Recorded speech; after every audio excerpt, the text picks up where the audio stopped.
On February 1st, YCSO received information from an assault victim regarding 33-year-old Michael Ortez. The victim identified herself as Ortez's girlfriend and explained that he had assaulted both her and her son on January 28th at their home in the Diamond Valley subdivision of Prescott. On that date, the suspect began punishing the 4-year-old child for answering the door earlier without permission. The punishment consisted of multiple hand strikes to the child's lower back and buttocks. As the strikes became harder, the victim attempted to intervene. Ortez then began hitting the victim's head, causing her to fall to the couch. While on the couch, Ortez choked her until she almost lost consciousness, at which time he would briefly release his grip around her neck before choking her again.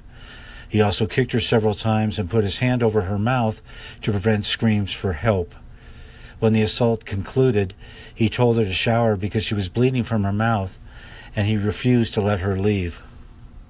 Based on the severity of the allegations and visible injuries to both victims, the detectives from YCSO's Criminal Investigations Unit were assigned and immediately conducted forensic interviews of the victim and her 2 children, and that included the 4-year-old who had been assaulted and his 7-year-old sister.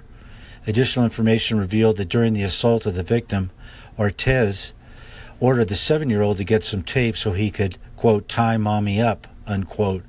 Fortunately, he did not use it. Prior domestic violence assaults involving Ortez were also documented. On February 1st, Ortez was located driving in the Diamond Valley area and arrested.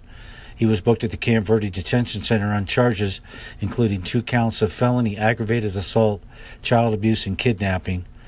His bond on the case is set at $50,000. Ortez is also on active probation for aggravated assault with a deadly weapon. As such, a probation revocation hearing has been initiated. Ortez remains in custody. Resources regarding domestic violence issues can be found at domesticviolence.az.gov.